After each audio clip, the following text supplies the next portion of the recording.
देखिए, घमंड किसको है? घमंड रावण को रहा था, वो मोदी को है। मणिपुर की बेटियां न्याय मांग रही हैं, क्या मोदी बोला? ये घमंडी है। अडानी देश को लूट रहा है, मोदी लुटवा रहा है। अडानी पर मोदी कोई जवाब नहीं दे रहा, ये घमंडियां हैं। नौजवान युवा रोजगार मांग रहे हैं, मोदी चुप है, ये घमंडियां हैं। 15 लाख के मुद्दे पर पूछते हैं, नहीं जवाब देता, घमंडिया है। 2 करोड़ रोजगार हर साल दूंगा, घमंडिया है। किसान की आय दुगनी कर दूंगा, घमंडिया है। हर घर हर परिवार के छत होगी, ये घमंडिया। तो घमंडिया इसे कहते हैं। नमस्कार दोस्तों, मैं आशुतोष और आप देख रहे हैं पॉलिटिक्स तक। खबर में आगे बढ़ने से पहले हम आपके लिए इतनी मेहनत कर रहे हैं, आप इस वीडियो को लाइक कर लीजिए, क्योंकि लाइक तो फ्री में होता है सर, उसे करने में कुछ नहीं जाता। और इस चैनल को सब्सक्राइब करके रख लीजिए राजनीतिक खबरों के लिए। ताऊ, जिस तरीके से राहुल गांधी को दिखाया जा रहा है कि रावण के रूप में भारतीय जनता पार्टी के अपने हैंडल से चुनावों से पहले फिर से व्यक्तिगत हमले शुरू हो गए, क्या कहेंगे इस पर? जब तुम्हारे पास अपने काम के प्रति कुछ बताने के लिए ना हो, तो जनता का मुद्दों से ध्यान भटकाने के लिए सरकारें ऐसा करती। उनको अपना काम करने दो, जनता अपना काम कर देगी। और 2024 में इन्हें रावण राक्षस सब दिखाई दे जाएंगे और ये अपने अपने घर चले जाएंगे। भाजपा फिर से घुमा फिरा करके वही राजनीति के जो राजनीति में धर्म है उसको ला रही है, बार बार रावण राम राम रावण, यही हो रहा है। देखिए, वो लोग अपना काम करेंगे, तुम अपना काम करो ना। जनता अपना काम करेगी। जब उसके घर पे सांसद विधायक आएंगे, बीजेपी के नेता आएंगे, उसको पकड़ के बैठाएंगे, बस ये बता दे 10 साल में तूने मेरे क्षेत्र में क्या किया, मेरे कितने बच्चों को रोजगार दिया, कौन सा हॉस्पिटल बनाया, कौन सा स्कूल बनाया, कौन सी इंडस्ट्री लगाई। ये सब अब जनता जागरूक है, अब पूछेगी।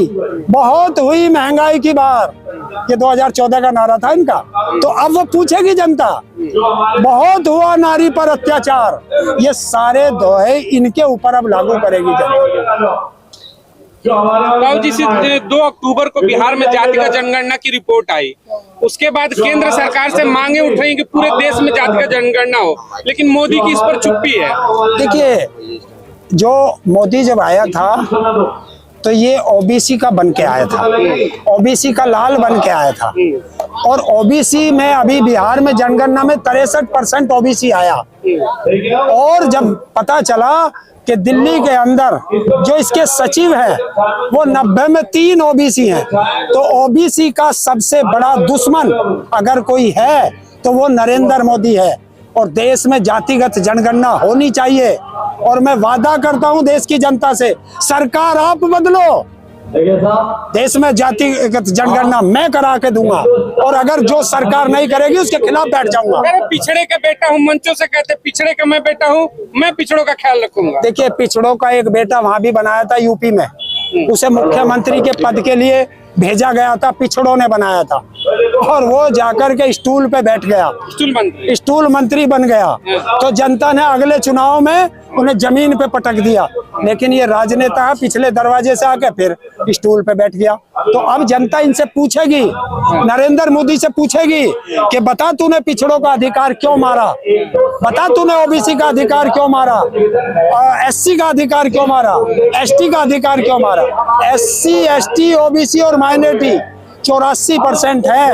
और अपना अधिकार अब हलक में हाथ दे के भी ये जातियां छीन लेंगी। जातिगत जनगणना की रिपोर्ट आते ही पहला जब कार्यक्रम था मोदी का, मोदी ने मंचों से कही गरीब सबसे बड़ी जात होती है, ये जात कुछ नहीं, गरीबी सबसे बड़ी जात है। जब इन्होंने देश के राष्ट्रपति बनाए थे तो कहा ये एससी का राष्ट्रपति बनाया, अभी महिला राष्ट्रपति बनाई कि ये आदिवासी राष्ट्रपति बनाया।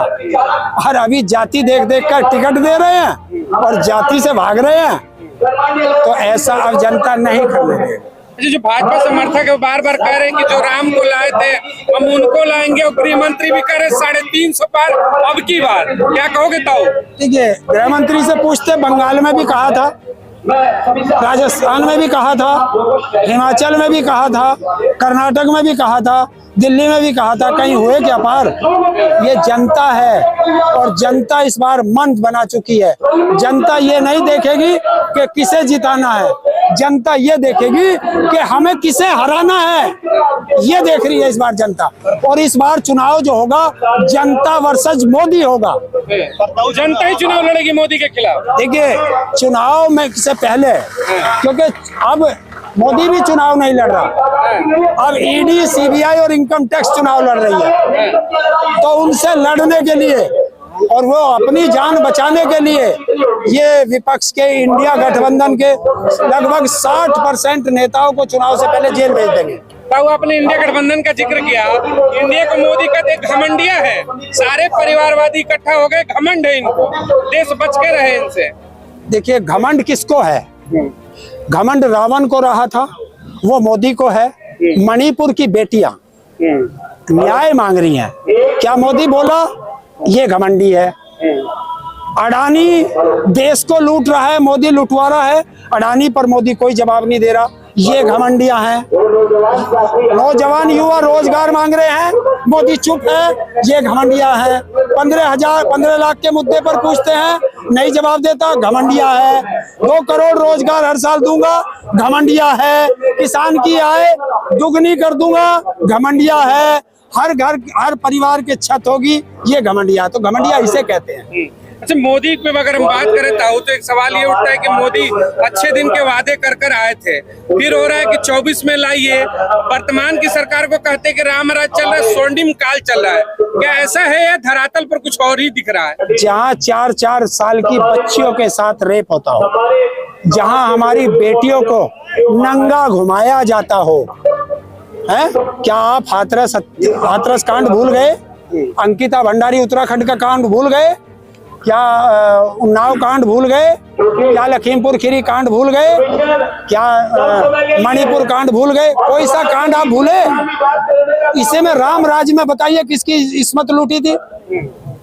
ये राम राज नहीं, कंस राज है। कंस राज है। मार्च में चुनाव है, मार्च से पहले ठीक जनवरी में 14 जनवरी के बाद राम मंदिर के दर्शन के लिए दरवाजे खोले जा रहे हैं। आपको क्या लग रहा है, चुनाव से पहले कहीं ना कहीं पॉलिटिकल गेम हो रहा है? देखिए मंदिर के दरवाजे खुलते हैं, मंदिर बनते हैं, मस्जिद बनती है, गुरुद्वारे बनते हैं, चर्च बनते हैं, उनसे लोगों को रोजगार नहीं मिलता, उनसे लोगों को रोटी नहीं मिलती। ये धर्म के काम है, वो चलते रहेंगे। सरकार से सवाल होगा कि सरकार ने क्या किया। सरकार को भागने नहीं देंगे। गरीबी, बेरोजगारी, महंगाई, किसानों के मुद्दे, महिलाओं के मुद्दे, इन सब पे भागने नहीं देंगे। ये भागेगा, इसको पकड़ पकड़ के पूछेगी जनता। आप पकड़ के पूछोगे। रमेश बिदूड़ी उन्होंने संसद में एक बयान दिया था, तो बसपा के जो सांसद है उन्होंने कहा वो मूल्य कटमूल्य इस तरीके से शब्दों का इस्तेमाल संसद के अंदर, नई संसद के अंदर, इसे कैसे देखते हैं आप? भाई आप उसे लोकतंत्र का मंदिर बताते हैं और लोकतंत्र के मंदिर में ये भाषा नहीं बोलती, तो मैं उसे लोकतंत्र का मंदिर नहीं मानता जिसमें ऐसी भाषा बोलती हो। चुनाव के बाद जो जनता है ये महंगाई, बेरोजगारी, हर चीज भूल जाती है, धर्म पहले आ जाता है हर चुनाव में, ऐसा क्यों? अब के देखना, इस बार ना जाति चलेगी ना धर्म चलेगा। इस बार जनता महंगाई, बेरोजगारी, शिक्षा, किसानों के मुद्दे, महिलाओं के मुद्दे, इन सब पे, और सबसे बड़ा चलेगा जातीय जनगणना चलेगी। हाल में ही मोदी जी ने जो है अभी जंग हो रही है इजराइल में बोला है, अभी तक मणिपुर पर नहीं बोला, इसको क्या बोलेंगे? क्या चीज? हाल में मोदी जी ने जो इजराइल पर बोला है, वहाँ पे जो जंग हो रही है, और मणिपुर में जो देश में हो रहा है उस पर नहीं बोला, इस पर क्या कहेंगे? देखिए मोदी के नक्शे में मणिपुर भारत में नहीं है, इसलिए नहीं बोला होगा। इजराइल उसके नक्शे में होगा, ये तो जवाब वही दे सकता है। लेकिन देश की जनता पूछ लेगी कि मणिपुर हिंदुस्तान का हिस्सा है या नहीं है, वो जनता पूछ लेगी। देश के अंदर 48% महिला है। अब महिला बेलन लेके तैयार है अपना जवाब पूछने के लिए। और जैसे ही इंडिया गठबंधन का नाम इंडिया पे रखा गया, कुछ नेता नाम ये चर्चा उठाने लगे कि इंडिया नाम गुलामी का प्रतीक है, भारत रखा जाएगा, इतने डर है क्या? देखिए मेरे संविधान में लिखा है India that is Bharat. India ही भारत है, भारत ही इंडिया है। आप उसे इंडिया कहें, भारत कहें, हिंदुस्तान कहें, make in India, made in India, खेलो इंडिया, बढ़ो India, president of India, reserve bank of India, हर चीज में इंडिया लग रहा है। तो क्या ये सब गुलामी के प्रतीक हैं? और राष्ट्रपति महोदय जिस भवन में बैठी है वो भी उन्हीं अंग्रेजों ने बनाया है। वहाँ पर भी तो प्रेसिडेंट पे भारत लिखा जा रहा है। तो सबसे पहले उसे छोड़ देना चाहिए था राष्ट्रपति भवन, तब बात करते। अच्छा, 24 में एक आखिरी सवाल लूंगा। 24 में क्या उम्मीद है, इंडिया गठबंधन कितनी सीटों पर बेहतर परफॉर्म करेगी?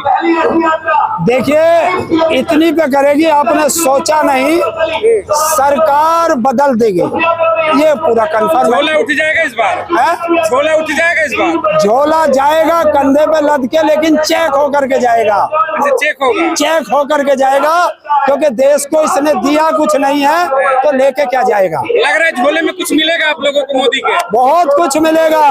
जिस दिन चुनाव खत्म हो जाएंगे उसका तिहाड़ जाने का नंबर आ जाएगा। चलिए।